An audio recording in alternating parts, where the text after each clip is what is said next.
Hi friends, எல்லோருக்கும் வணக்கம். Welcome to நித்தம் ஒரு சமையல். இன்றைக்கி என்னுடைய கிச்சனுக்கு தேவையான சில ஆர்கனைசர்ஸ் எல்லாம் மீஷோவில் நான் ஆர்டர் பண்ணி வாங்கியிருந்தேன். அதை உங்களுக்கு அன்பாக்சிங் பண்ணி காட்ட போகிறேன். அதுக்கு முன்னாடி நம்ம சேனலை சப்ஸ்கிரைப் பண்ணாதவங்க சப்ஸ்கிரைப் பண்ணிடுங்க. கூடவே இருக்கிற பெல் பட்டனையும் கிளிக் பண்ணிவிடுங்க. இது ஒரு கிச்சன் ட்ரை மேட்டு. இது என்ன பர்பஸ்க்கு யூஸ் பண்ணுறாங்க அப்படின்னா, என்னுடைய கிச்சனில் நான் பாத்திரமெல்லாம் கழுவிட்டு பின்னாடி இருக்கிற ஸ்டோர் ரூமில் ஜன்னல் பக்கமாக வைப்பேன். அங்கே வெயில் காலத்தில் நல்லா வெயில் வரும்போது பாத்திரமும் காஞ்சிரும், கீழே தண்ணியும் இல்லாமல் நல்லா நீட்டாக இருக்கும்.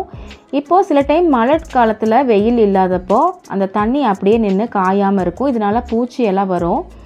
இது நல்லா யூஸ்ஃபுல்லாக இருக்குது. இதை கீழே போட்டுட்டு அது மேலே பாத்திரத்தை கழுவி வைக்கும்போது அதில் இருக்கிற தண்ணி கீழே வழிஞ்சு வரும்போது அதை நல்லா இழுத்துக்குது. இது ரொம்பவே யூஸ்ஃபுல்லாக இருக்குது. இதோட ரேட்டு 189க்கு நான் வாங்கியிருக்கேன். அடுத்ததாக கிச்சனில் டீ தூள், சுகர் எல்லாம் ஒரே மாதிரி டப்பாவில் போட்டு வைக்கணும்னு சொல்லிட்டு அந்த மாதிரி தேடும்போது இந்த ஒன்றுக்குள்ளே ஒன்று வர மாதிரி 3 கண்டெய்னர் இருக்கிற ஸ்டெயின்லெஸ் ஸ்டீல் ஏர்டைட் பாத்திரம் நான் பார்த்தேன். இது பார்க்குறதுக்கே ரொம்ப சூப்பராக இருந்துச்சு. இதோட ரேட்டு பார்த்திங்கன்னா 224 ருபீஸ் போட்டிருந்தாங்க. இது எனக்கு ரொம்ப யூஸ்ஃபுல்லாக இருக்குன்னு சொல்லிட்டு இதையும் நான் ஆர்டர் பண்ணி வாங்கிக்கிட்டேன். இதில் இதுக்கு மேலேயே டீ, காஃபி, சுகர் அப்படின்னு எழுதியிருந்தாங்க. பார்க்குறதுக்கு ரொம்ப நல்லா இருந்துச்சு. சுகர் வந்து ஒரு 250 ml பிடிக்கும். டீ தூள் டப்பா வந்து ஒரு 100 ml பிடிக்கும். அதே மாதிரி காஃபி டப்பா வந்து ஒரு 50 கிராம்ஸ் அளவு பிடிக்கும். எல்லாமே நல்லா ஏர் டைட்டாக ரொம்பவே சூப்பராக இருந்துச்சு. இது எல்லாமே அந்தந்த பொருளில் மாற்றிக்கலான்னு சொல்லிட்டு நான் இதை நல்லா கழுவிட்டு வெயிலில் காய வச்சுட்டு ஒரு க்ளீன் கிளாத் வச்சு நல்லா தொடச்சி எடுத்துக்கிட்டேன். இப்போ இதை எல்லாத்தையும் ஆர்கனைஸ் பண்ணிடலாம்.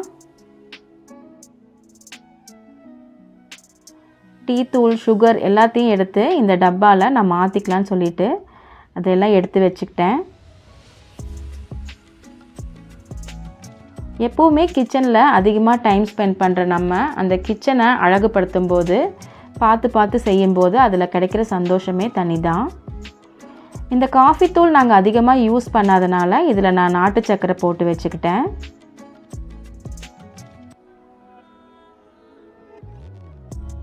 இது எனக்கு ரொம்பவே யூஸ்ஃபுல்லாக இருக்குது. அடுத்ததாக என் கிச்சனில் அந்த கேஸ்க்கு பின்னாடி வர அந்த கார்னர் ஸ்பேஸை மட்டும் நான் அதிகமாக யூஸ் பண்ணவே மாட்டேன். அங்கே ஏதாவது பொருள் வச்சா சீக்கிரம் எடுக்க முடியாதுன்னு சொல்லிட்டு அந்த ஸ்பேஸ் ஃப்ரீயாகவே இருந்துச்சு. அதுக்கு தகுந்த மாதிரி ஏதாவது இருக்கான்னு தேடும்போது இந்த கார்னர் ஸ்டாண்டு நான் பார்த்தேன். இதில் 3 ஷெல்ஃப் இருக்கிற மாதிரி இருக்குது. கீழே கம்பி எதுவும் இல்லை. செகண்ட் டயரில், தேர்ட் டயரில் இந்த மாதிரி நீட்டமாக கம்பி வந்த மாதிரி இருந்துச்சு. இது வச்சுட்டு இது மேலே டீ, காஃபி, சுகரை நான் அப்படியே ஆர்கனைஸ் பண்ணிட்டேன். செகண்ட் ரேக்கில் நான் தினமும் எடுக்கிற அஞ்சரை பெட்டியை அதில் வைக்கலான்னு சொல்லிட்டு அதையும் அதில் வச்சுட்டேன். இது ரீசண்டாக டிமார்ட்டில் நான் வாங்கின இந்த அஞ்சரை பெட்டி. இதை இந்த மாதிரி செகண்ட் ரேக்கில் வச்சுட்டேன். கீழே இஞ்சி பூண்டெல்லாம் இடிக்கிற அந்த கல்லை அங்கே வச்சுக்கிட்டேன். இப்போ இந்த இடம் ரொம்பவே எனக்கு யூஸ்ஃபுல்லாக ஆயிடுச்சு. அடுத்ததாக ஆயில் டிஸ்பென்சர் நான் தேடிட்டு இருந்தேன். சில்வரில் தான் வேணும்னு சொல்லி நான் பார்த்துட்ருந்தேன்.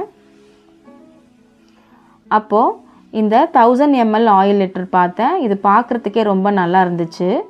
இது எனக்கு யூஸ்ஃபுல்லாக இருக்குன்னு சொல்லிட்டு இதையும் நான் ஆர்டர் போட்டு வாங்கிட்டேன். இதுக்கு மேலே வர்றது இந்த பிளாஸ்டிக் மூடி மாதிரி தான் இருக்குது. ஆனால் நல்லா டைட்டாக இருந்துச்சு. இதுக்கு மேலே இருக்கிற மூடியும் ரொம்ப நல்லா இருந்துச்சு. இந்த எண்ணெய் ஊற்றுற இந்த பாகமும் நல்லா கொஞ்சம் பெருசாக ஃப்ரீ ஃப்ளோவாக விழுகிற மாதிரி இருந்துச்சு. பக்கத்தில் ஒரு சின்னதாக ஏர் ஹோல்ஸும் கொடுத்துருந்தாங்க. இதையும் நான் கழுவிட்டு நல்லா காய வச்சு சுத்தமாக தொடச்சிட்டு அதுக்கப்புறம் ஆயிலெல்லாம் ஃபில் பண்ணி எடுத்து வச்சுக்கிட்டேன். ரெகுலராக யூஸ் பண்ணுற கடலெண்ணெய், தேங்காய் எண்ணெய் இதெல்லாம் இதில் வச்சுக்கிட்டேன். இப்போ இந்த இடமே எனக்கு ரொம்ப அழகாக சூப்பராக தெரிஞ்சுது பார்க்குறதுக்கு. இடியாப்பம் பண்ணுறதுக்காக பனை ஓலையில் செஞ்ச இடியாப்பம் பிளேட் பார்த்தேன். இது ஒரு 5 பீஸ் செட்டு. இதோட ரேட்டு 219 ரூபா வந்துச்சு. இது பார்க்குறதுக்கே ரொம்ப க்யூட்டாக இருந்துச்சு. நான் ரெகுலராக இட்லி தட்டில் தான் இடியாப்பம் செய்வேன். அது ரொம்ப குட்டி குட்டியாக வரும். இதில் செய்யும்போது ரொம்ப தின்னாக இன்னும் கொஞ்சம் பெருசாக சூப்பராக வந்துச்சு. இது இட்லி பாத்திரத்தில் வச்சு வேக வச்சு எடுத்தப்போ கூட இதில் ஒட்டாமல் ரொம்பவே சூப்பராக வந்துச்சு. இதுவுமே எனக்கு ரொம்ப யூஸ்ஃபுல்லான ஒரு பொருளாக தான் இருக்குது. எனக்கு தேவையான பொருட்கள் எல்லாம் மீஷோவில் வாங்கினேன். எல்லாமே ரொம்ப யூஸ்ஃபுல்லாக இருந்துச்சு. இந்த வீடியோ உங்களுக்கு பிடிச்சிருந்ததுன்னா லைக் பண்ணுங்கள், ஷேர் பண்ணுங்கள், சப்ஸ்கிரைப் பண்ணுங்கள். தேங்க்யூ.